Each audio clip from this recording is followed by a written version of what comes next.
নমস্কার বন্ধুরা, ভজরি মান্না কিচেনে তোমাদের সবাইকে স্বাগত। আজকে চলে এলাম আর একটা নতুন পর্ব নিয়ে। শীতকালে নানা রকম সবজি বাজারে ওঠে, এই জন্য এই সময় শিম রান্না করলাম আমি। শিম শীতের একটা সবজি, যদিও এখন সব সবজি 12 মাসই পাওয়া যায়, তাও শিমটা শীতের যে শিমটা না, সেটা খুব কচি কচি হয়, খুব সুন্দর রান্না করলে একটা গন্ধ বেরোয়। ওই শিম দিয়ে আমি একটা শিমের পাতুরি রান্না করে তোমাদের সঙ্গে শেয়ার করলাম। চলো দেখে নিই কীভাবে রান্নাটা করলাম আর কি কি উপকরণ দিলাম। শিম পাতুরি করার জন্য আমি শিমগুলোকে খুব ভালো করে একটা ঝাঁঝরি থালায় ধুয়ে নিয়েছি। ছোট বড় মিশিয়ে আমি শিম নিয়েছি আর একটু সর্ষে নিয়েছি, লঙ্কা দিয়ে এটাকে ভালো করে বেটে নিচ্ছি। আমি শিমের চচ্চড়িটা বা শিমের পাতুরিটা চলো রান্না শুরু করি। শিম পাতুরি করার জন্য আমি প্রথমে কড়াইয়ের মধ্যে একটু সর্ষের তেল দিয়ে দিলাম আর তার মধ্যে দিয়ে দিচ্ছি একটু কালো জিরে। কালো জিরেটা একটু ভালো করে নেড়ে নিচ্ছি।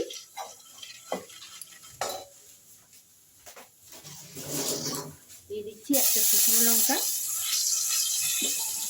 আর দুটো কাঁচা লঙ্কা। ফোড়নটা একটু ভাজা ভাজা হয়ে গেল। এই অবস্থায় আমি শিমগুলোকে ছোট ছোট করে কেটে রেখেছি, ভালো করে ধুয়ে শিমগুলোকে ছোট ছোট করে কেটে রেখেছি। শিমের শেপটা তোমরা ইচ্ছে মতো ছোট বড় গোটা দিয়ে যেরকম ইচ্ছে দিও, আমি এরকম করে ছোট ছোট করে কেটেই করছি। শিমটা একটু ভালো করে ভেজে নেব, তার জন্য আমি একটা ঢাকা দিয়ে দিলাম। 2 মিনিট পর আমি ঢাকাটা একটু খুলে নিয়ে আরেকবার নেড়ে চেড়ে নিচ্ছি শিমটা। এর মধ্যে দিয়ে দিচ্ছি একটু পরিমাণ মতো নুন, স্বাদ মতো একটু নুন দিয়ে দিলাম আর একটুখানি হলুদ দিয়ে দিলাম।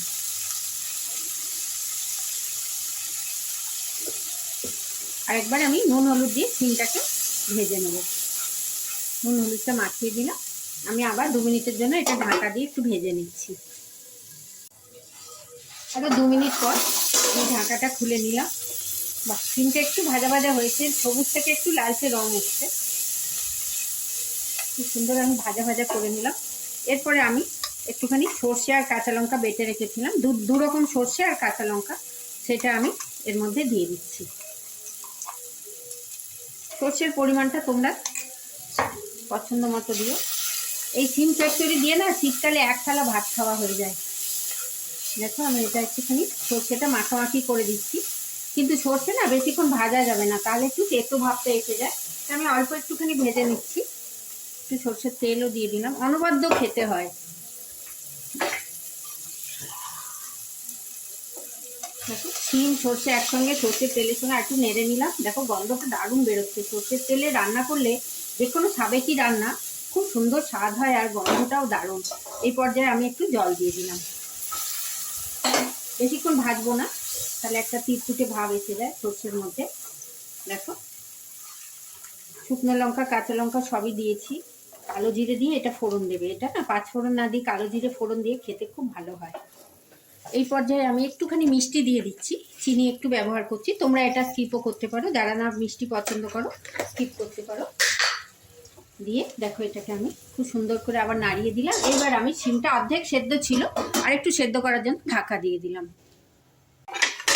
আমি ঢাকাটা খুলে নিলাম। ওয়াও, দেখো শিমটা সর্ষের সঙ্গে মাখামাখি হয়ে গেছে। খুব সুন্দর একটা সর্ষের তেল আর সর্ষে বাটার গন্ধ আসছে। কাঁচা লঙ্কাও বেটে দিয়েছি।